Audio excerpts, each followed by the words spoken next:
मी सौरभ विजयकुमार भटकर.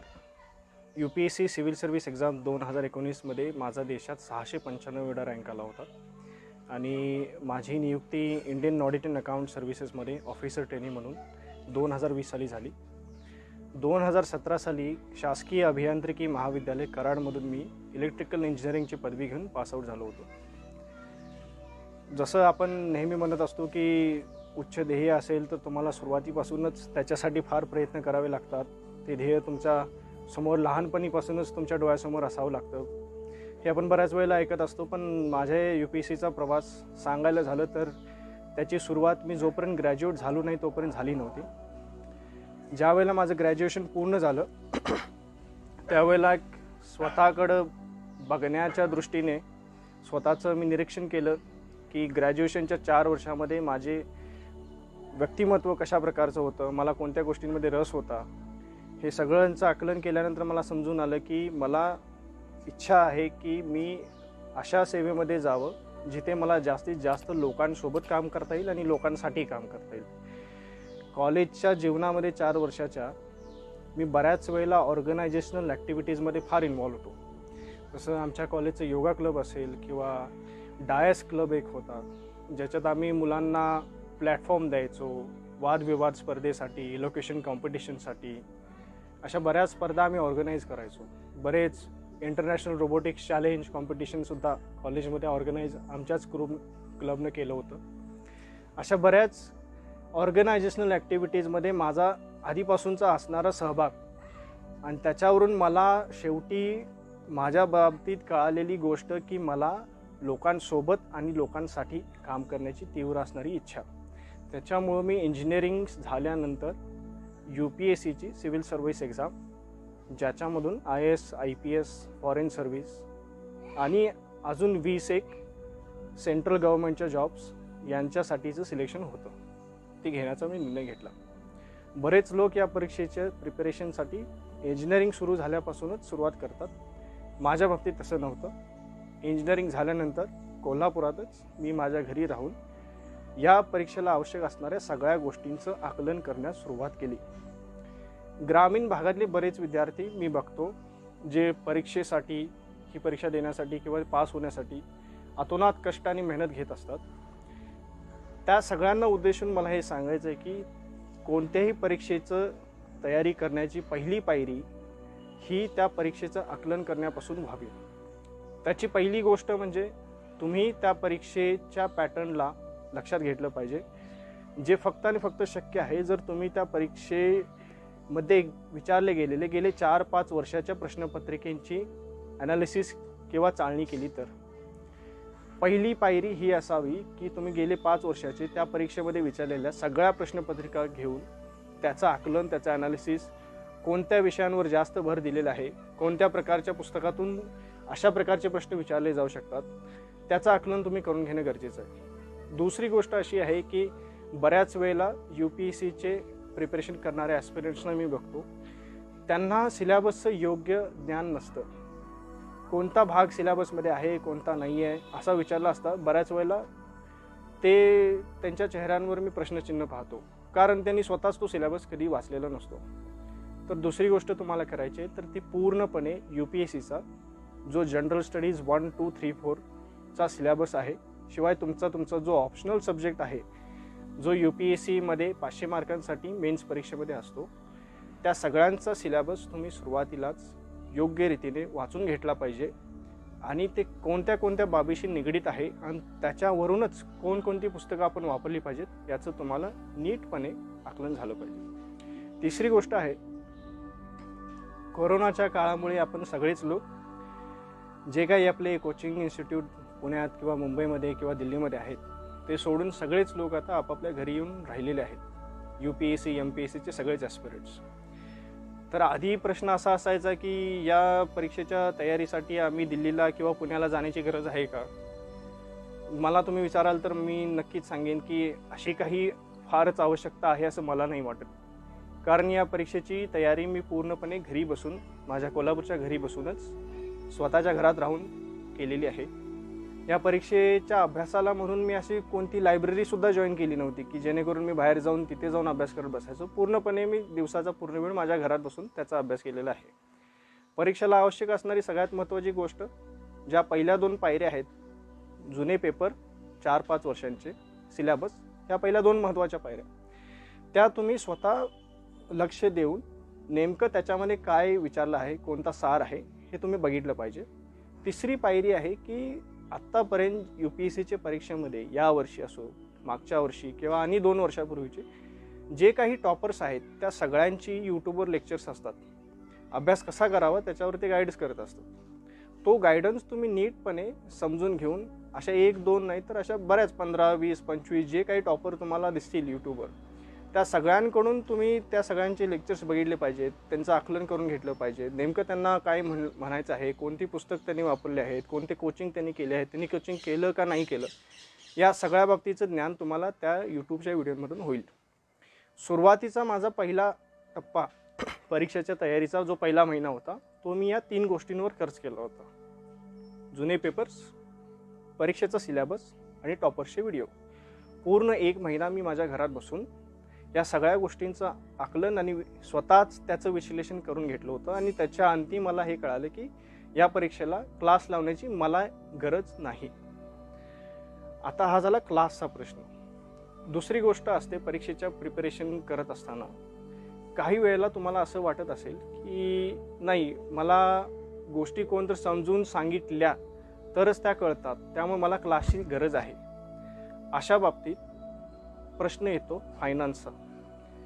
महाराष्ट्राचा आकडा UPSC pass करणाऱ्या मुलांचा आकडा वाढावा म्हणून महाराष्ट्र शासनाने आणि महाराष्ट्रात कार्यरत असणाऱ्या विविध संघटनांनी UPSCचा अभ्यास करणाऱ्या मुलांसाठी वेगवेगळ्या स्कॉलरशिप्स ठेवलेल्या आहेत.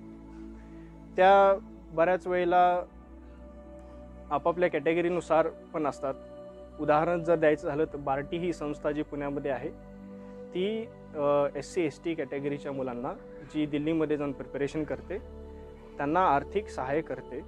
जर तुम्ही प्रिलिम्स परीक्षा पास झाला तर तुम्हाला एक विशिष्ट स्कॉलरशिप मिळते. जर तुम्ही मुख्य मुलाखतीसाठी पात्र ठरला असाल त्यावेळेलासुद्धा तुम्हाला स्कॉलरशिप मिळते. अशा पद्धतीने गुगलच्या मार्फत सर्च करून तुम्हाला कोणती स्कॉलरशिप मिळू शकते का याचंसुद्धा तुम्ही ध्यान ठेवलं पाहिजे, जेणेकरून तुम्हाला आर्थिक सपोर्ट तुमचं प्रिपरेशन करताना मिळून जाईल. तर परीक्षेचा अभ्यास करत असताना सगळ्यात महत्त्वाच्या गोष्टी कोणत्या गोष्टींवर आपण जास्त फोकस केला पाहिजे. UPSCच्या बाबतीमध्ये असं म्हणतात, everything under the sun can be asked. सूर्याखाली जे काही आकाश आहे सगळं, त्याच्याबद्दल काहीही कधीही कुठेही विचारलं जाऊ शकतं. पण हे आपण माणूस म्हणून आपल्या बौद्धिक क्षमतेला असं किती जरी आपण ऐकायला चांगलं वाटत असलं तरी हे शक्य नाही आहे मानवी बुद्धीला किंवा आपल्याला एक सर्वसामान्य विद्यार्थी म्हणून. तर असं काही नाही आहे. हे UPSC बाबत असणारं मिथ आहे की everything under the sun can be asked. आणि जरी हे असलं तरी आपण या परीक्षेची तयारी म्हणून जे काय करणार आहे ते मर्यादित ठेवणं बरंच गरजेचं असतं. त्यामुळे एका विषयाला 10 पुस्तकं वाचण्यापेक्षा एका विषयाला एकच पुस्तक वाचून त्याची 10 वेळेला रिव्हिजन करणे हे या परीक्षेचं खरं गमक आहे. बऱ्याच वेळेला मी स्टुडंट्स बघतो जे हिस्ट्रीसाठी 2-3 वेगवेगळ्या पुस्तकाची उजळणी करत बसलेली असतात, विकत घेतात, ती वाचतात, एक पुस्तक जर आवडलं नाही म्हणून दुसरं घेतात. असं काहीही न करता तुम्ही एकाच विषयावर, एकाच पुस्तकावर पूर्णपणे लक्ष केंद्रित करून त्याची वारंवार उजळणी करणे सगळ्यात महत्त्वाचं आहे. परीक्षेचा जो गाभा माझ्यासाठी वाटतो महत्त्वाचा आहे तो आहे टेस्ट सिरीज. पूर्व परीक्षा असू दे, मुख्य परीक्षा असू दे किंवा मुलाखत पण असू दे, या सगळ्या परीक्षेच्या पातळ्यांवर मी अधिकाधिक भर दिला होता टेस्ट सिरीजवर आणि मॉक्सवर.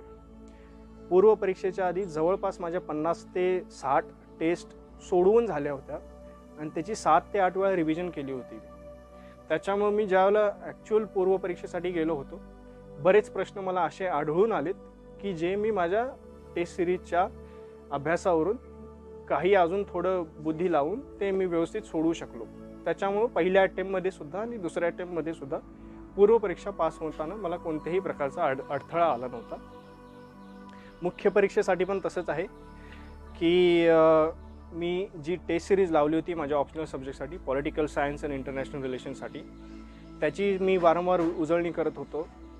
ते टेस्ट सिरीज सोडवत असताना मला बऱ्याच माझ्या चुका समजत होत्या, त्या दुरुस्त करून पुन्हा पुन्हा मी त्या प्रश्नांची उत्तरं लिहायचो. नवीन काही ॲड करता येते का ते पाहायचो. बाकी त्या टेस्ट सिरीजमध्ये अजून कोण असं आहे की ज्याने खूप चांगले मार्क्स स्कोअर केले, त्याचे टेस्ट पेपर बघायचो. असा करून एकंदरीत माझ्या परीक्षेच्या दृष्टीने जो अभ्यास व्हायचा तो मोस्टली टेस्ट सिरीजच्या अवतीभोवती त्याचं बरंचसं रिलेटेड ठरलेलं असायचं. त्यामुळे टेस्ट सिरीज ही सगळ्यात महत्त्वाची गोष्ट आहे UPSCच्या परीक्षेमध्ये पास होण्यासाठी असं मला वाटतं. तिसरी स्टेज असते UPSCच्या परीक्षेमध्ये जी असते मुलाखतीची. त्या मुलाखतीच्या स्टेजला जाण्याच्या आधी तुम्ही एक फॉर्म भरून देता ज्याला डिटेल्ड ॲप्लिकेशन फॉर्म म्हणतात. स्वतःबद्दलची सगळी माहिती त्या फॉर्ममध्ये ठेवलेली असते. सगळ्यात पहिली महत्त्वाची गोष्ट आहे की स्वतःबद्दल सगळं माहीत असणे हे फार गरजेचं आहे. तुम्ही कोणत्या शाळेत शिकलात, त्या शाळेचं नाव काय, मग त्या शाळेचं नाव तसंच का आलं. समजा मी जसं विवेकानंद कॉलेज कोल्हापूरमधून माझं शिक्षण झालं होतं, अपेक्षित आहे की मला स्वामी विवेकानंदांचं आपल्या देशामध्ये, देशाच्या अध्यात्मामध्ये किंवा असू दे किंवा राजकीय घडामोडींमध्ये असू दे, त्यांचं काय योगदान होतं, इतिहासात त्यांचं स्थान काय, या बाबतीत मला गोष्टी माहीत असणे गरजेचं आहे. त्यामुळे जेव्हा तुम्ही फॉर्म भरून देता त्यावेळेला आपण जे काही लिहितोय त्या फॉर्ममध्ये, समजा तुम्ही 10वीला तुमचं संस्कृत सब्जेक्ट असेल तर संस्कृत सब्जेक्ट तुम्ही का घेतला, संस्कृतमध्ये तुम्हाला नेमकं काय आवडतं, ती भारताची राष्ट्रभाषा असावी का, भारताच्या राष्ट्रभाषेबद्दल झालेल्या ज्या काही वादविवाद आहेत आपल्या देशाच्या संविधान निर्मितीच्या वेळेला ते काय आहेत, अशा प्रकारचे प्रश्न साहजिकच विचारले जाऊ शकतात मुलाखतीसाठी. त्या दृष्टीने तुमची तयारी होणे गरजेचं आहे. तुम्ही ज्या परिसरात राहता, वावरता, लहानाचे मोठे होता, तिथली आर्थिक, भौगोलिक, सामाजिक, ऐतिहासिक स्थिती काय आहे, ती जशी आहे त्याच्या मागची कारणं काय, या सगळ्या बाबतीत तुमचं आपसुकच एक UPSCचा ॲस्पिरंट म्हणून जिज्ञासा असली पाहिजे आणि त्याची प्रश्न तुम्ही शोधले पाहिजेत. मुलाखतकार ज्यावेळेला तुमचं मुलाखत घेत असतात UPSCचं पॅनल, त्यावेळेला त्यांना हे अपेक्षित असतं की समोरचा कॅन्डिडेट हा एक जिज्ञासू असावा आणि आपल्या अवतीभोवती घडत असणाऱ्या सगळ्या गोष्टींचं त्याला माहिती असावी, आकलन असावे आणि त्याची कारणे लॉजिकली त्याला मांडताही यावी. त्याच्यामुळे चौकस बुद्धी असणं, प्रश्न विचारण्याची प्रवृत्ती असणं, त्याची उत्तर शोधण्याची प्रवृत्ती असणं, एक ऑप्टिमिझम असणं, पॉझिटिव्हिटी असणं, या सगळ्या गोष्टी UPSCच्या मुलाखतीमध्ये तुम्हाला फार महत्त्वाच्या ठरतात. आता बरंच आपण UPSCची पूर्वपरीक्षा, मुख्य परीक्षा आणि मुलाखत या 3 स्टेजबद्दल बोललो आणि हे पण लक्षात घेतले की सगळ्यात महत्त्वाचा जो तुमचा कंटेंट असेल परीक्षेच्या प्रिपरेशनसाठी तर तो टेस्ट सिरीजमधून तयार होणार आहे. आता सुरुवातीला आपल्या ग्रामीण भागातली मुलं किंवा सर्वसामान्य मुलं, त्यांच्या मनात बरेच प्रश्न असतात की आमचं बॅकग्राऊंड इंजिनिअरिंगचं नाही किंवा आम्ही आर्ट्स कॉमर्समधून शिक्षण आमचं केलं, आम्हाला हे जमल का, आमची तेवढी कुवत आहे का, एखाद्या ॲव्हरेज स्टुडंटला हे करता येईल का, असे बरेच प्रश्न तुम्हाला भेडसावत असतील.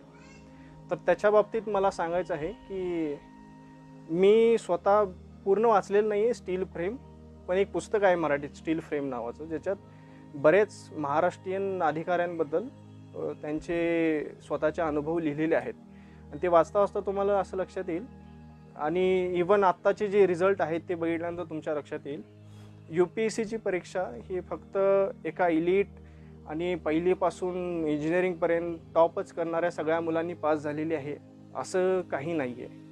बऱ्याच वेळेला असं आढळून येतं की ज्यांना 10वी 12वी सारख्या परीक्षांमध्ये फार कमी मार्क पडले होते, पण त्यांनी नंतर स्वतःच्या कष्टाच्या जोरावर UPSCच्या परीक्षेमध्ये अत्यंत चांगलं यश मिळवलेलं आहे आणि ते स्वतः ते अभिमानाने सांगतात की we were not so bright students, आम्ही एवढे हुशार नव्हतो आमच्या 10वी 12वीच्या काळामध्ये.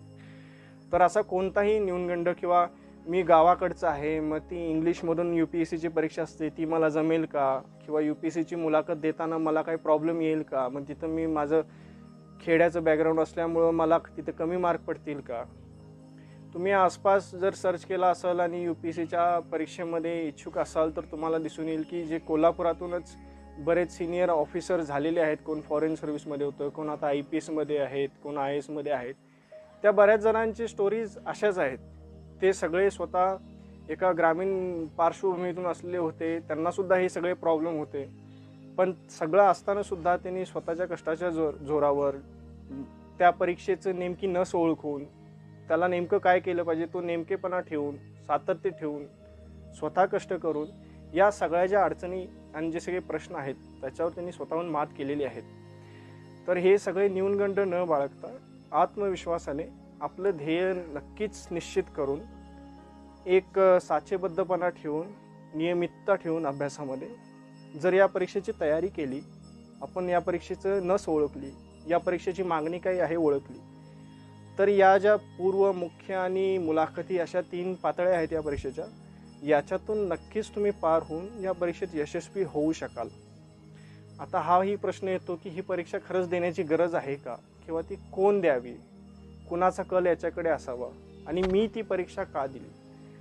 सुरुवातीलाच मी सांगितलं की माझा ऑर्गनायझेशनल ॲक्टिव्हिटीजमध्ये म्हणजे समूहानं करायची जी कामं असतात त्याच्यात माझा बराच इंटरेस्ट होता. नेतृत्वाची कामं करायला मला आवडायचं, काही संघटना बांधायला आवडायच्या, नवीन काहीतरी उभं करायला, त्याच्यामुळे मी याच्याकडे वळलो. शिवाय माझा भारतीय विदेश सेवेमध्ये फार रस असायचा त्यावेळेला. इंटरनॅशनल रिलेशन्स मी एक आवड म्हणून वाचायचो. मला भलेही त्यावेळेला माहीत असले की UPSCची परीक्षा वगैरे द्यायची आहे असं काही माझ्या डोक्यात नसलं तरी स्वतःहून ती एक आवड म्हणून मी ती वाचायचो. त्यामुळे इंडियन फॉरेन सर्व्हिसमध्ये जायची माझी इच्छा होती आणि म्हणून मी या परीक्षेच्या मार्गाने वळलो. तुमच्यात सुद्धा बरेच लोक असे असतील की ज्यांना आपल्या समाजासाठी, आपल्या गावासाठी, आपल्या गावातलं आजूबाजूचं वातावरण बघताना हे बदल इथं घडले पाहिजेत, आपल्या देशामध्ये हे बदल आणले पाहिजेत, आपण असं करू शकतो, किंवा कोणतेही तरी समाजामध्ये जे तुम्हाला काही अडचणी दिसतात, काही घटकांवर तुम्हाला कमजोरी दिसते, त्या घटकाचं उत्थान करावं असं वाटतं, समाजामध्ये अशा काही गोष्टी असतील जे तुम्हाला थांबवायच्या आहेत, समाजामध्ये अशा काही गोष्टी आहेत ज्या तुम्हाला वाढवायच्या आहेत, मदत करायची आहे लोकांना, शिक्षणाचा प्रसार असेल किंवा आर्थिक उत्थान असेल किंवा एकंदरीत भारताच्या कल्याणासाठी तुम्हाला काम करायचं आहे, ती तुमच्या मनात लहानपणीपासूनच फार जिद्द आहे तुमच्या मनात की असं काहीतरी मला करायचं आहे. तसं जर असेल तर नक्कीच हजारो मार्ग आहेत या देशामध्ये हे करण्यासाठी. पण UPSC तुम्हाला अशा ऑपॉर्च्युनिटीज देते करिअरच्या सुरुवातीलाच, जिथे तुम्ही स्वतः पटापट डिसिजन्स घेऊन असे बरेच बदल समाजासाठी घडवून आणू शकता. एक IAS, IPS किंवा फॉरेन सर्व्हिसमध्ये, डिप्लोमॅटमध्ये किंवा ज्या बाकीच्या काही सर्व्हिसेस असतील त्या सगळ्यांमध्ये राहून you enter in to top level of bureaucracy. तुम्ही भारतीय अधिकार नोकरशाहीच्या एका उच्च पदावर तुमच्या करिअरची सुरुवात होते. बरेच तुमच्या हातामध्ये अधिकार असतात, त्याचा वापर करून तुम्ही समाजासाठी बऱ्याच चांगल्या गोष्टी घडवून आणू शकता. तर करिअर म्हणून नक्कीच हा एक चांगला ऑप्शन आहे. तुम्ही त्याचा विचार करू शकता आणि कोणताही न्यूनगंड मनात न बाळगता तुम्ही या परीक्षेची तयारी केलं तर नक्कीच तुम्हाला यश याच्यात मिळेल असं मला वाटतं. धन्यवाद.